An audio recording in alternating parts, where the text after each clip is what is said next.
विद्वीन शिक्षक महासभा पूरे प्रदेश में एक कार्यक्रम चला रही है, विद्वीन शिक्षकों का जागरूकता अभियान। इसका मूल उद्देश्य यह है कि विद्वीन शिक्षकों ने अपने रोटी और हक के संघर्ष को माननीय उच्च न्यायालय से लेकर के शासन प्रशासन तक लड़ते हुए आज समान कार्य के लिए एक व्यवस्था आई है यूपी एमएसपी पर ऑनलाइन उपस्थिति का, जो डाटा संकलन होना है पूरे प्रदेश स्तर पे, जिससे डाटा के बाद हमारी संख्या को निर्धारित करते हुए ये वर्तमान सरकार कुछ वादा किया है हम लोगों को देने के लिए। लेकिन पूरे प्रदेश में बड़ा चिंताजनक ये मामला है कि हमारे प्रधानाचार्य और प्रबंधक के लोगों के द्वारा या तो जानकारी का अभाव है या वो जान के नहीं करना चाहते हैं, ये तो प्रभु जानता है, जिससे ये डाटा का संकलन नहीं हो रहा है। पूरे प्रदेश भर शिक्षकों का ऑनलाइन उपस्थिति नहीं भेजा जा रहा है।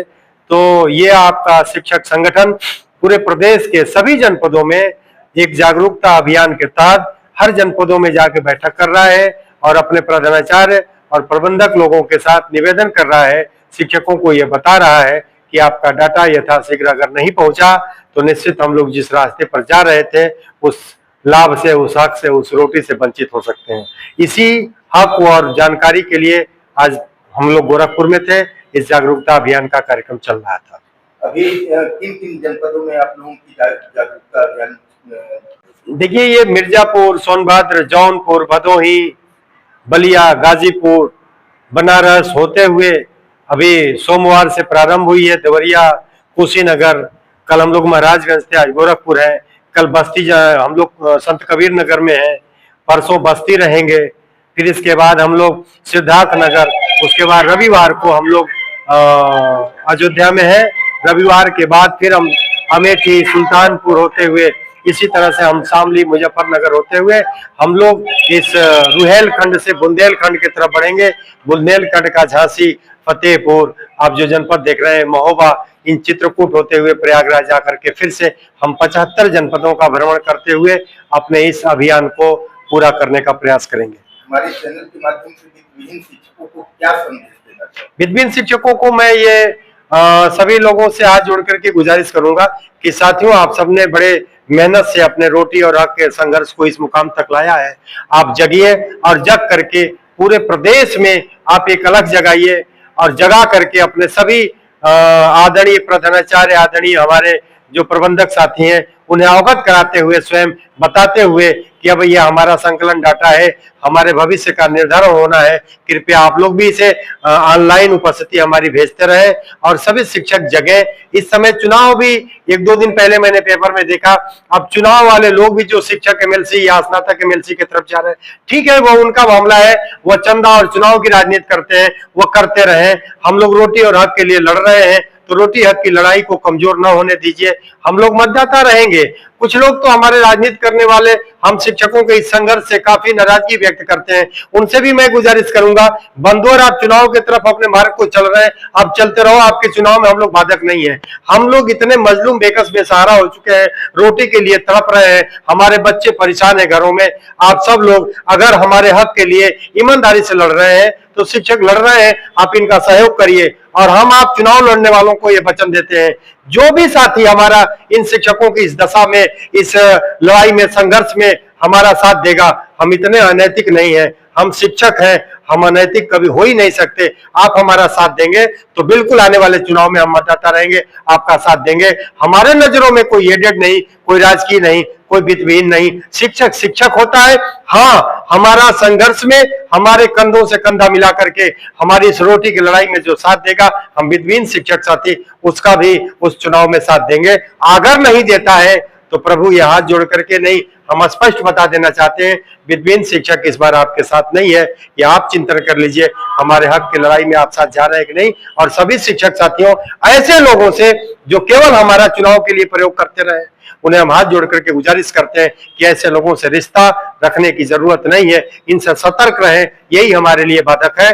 और जो हमारा साथी साथ दे रहा हो, वो चाहे किसी जाति का हो, किसी धर्म का हो, किसी वर्ग का हो, साथ दे रहा है तो आप सभी शिक्षक साथी उसका साथ दें।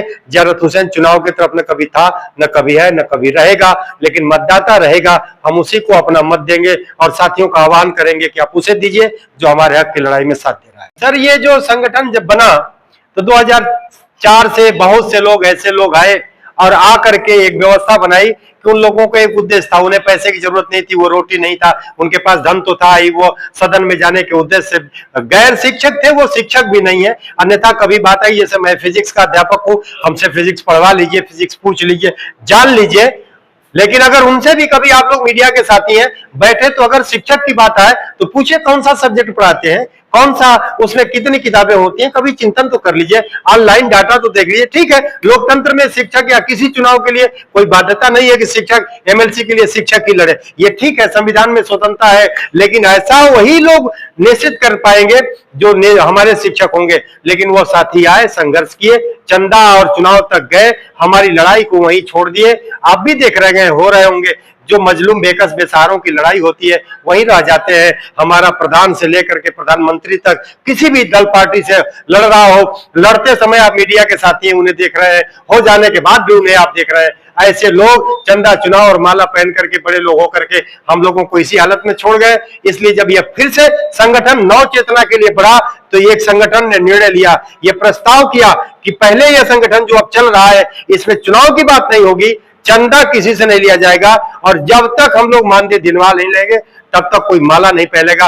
क्योंकि माला एक ऐसा स्वरूप है कि जिसको पहनाएंगे वह नेता बनने लगता है, और नेता इंसान ही है, स्वाभाविक रूप से उसका मन बढ़ता है कि हम भी नेता हो सकते हैं, इतने लोग मेरे साथ हैं तो हम क्यों न बढ़ जाए, वो अपने मूल लड़ाई को छोड़ देता है। इसलिए हम लोग उसी धरातल पर रह करके अपने कामयाब होना चाहते हैं। फिर तो माला और ये फूल ये तो आजीवन है, चलता रहेगा, जिंदगी में भी चढ़ेगा, मरने के बाद भी लोग फूल चढ़ाएंगे।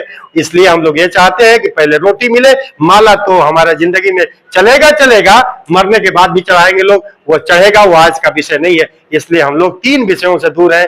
तो हम सभी साथियों से गुजारिश करते हैं कि हम उसी चाणक्य गुरु के जटाओं को बांध करके हम लोग आगे बढ़ रहे हैं कि हम लोग अपना हक बिना माला पहने, बिना नेता बने, शिक्षकों के बीच रह करके अपने रोटी को कामयाब होंगे, अपने बच्चों को सम्मान से 2 रोटी दे लेंगे। इसलिए साथी हम माला हम लोग और चुनाव से और चंदा से दूर है। जियारत हुसैन, प्रधान महासचिव, आप सब शिक्षकों ने मुझे जिम्मेदारी दिया है। विभिन्न शिक्षक महासभा प्रदेश में चलता है, उसमें लोगों ने कहा कि आप प्रधान महासचिव हम लोगों का नेतृत्व संभालिए, और हमें 3 जिम्मेदारी हमारे संगठन ने दिया है। शासन, हाई कोर्ट के सभी कार्यों को निपटाने के लिए हमारी जिम्मेदारी है, और बाकी संचालन की जिम्मेदारी है हमारे बाएं बैठे हुए हमारे महासचिव आदरणीय देशबंधु जी है, इन्हें संगठन के अन्य कार्यों को दिया गया है कार्यवृत्ति लिखने के लिए। हमारे दाएं तरफ हमारे आदरणीय संरक्षक है प्रदेश के, जो संरक्षण देते हैं। हम सभी पदाधिकारियों को आपका आशीर्वाद मिलता रहता है, हर व्यवस्था को सजेशन देते चलते रह रहे हैं। इनको संरक्षक आदरणीय श्री चंद्रभूषण मिश्रा जी आपके गोरखपुर से ही है, आपने इनको सुना है, देखा है। बगल में हमारे रवि प्रकाश यादव जी को पहचान के कोई मोहताज नहीं है, जनपद को संभाल रहे हैं और ये इनका जनपद है।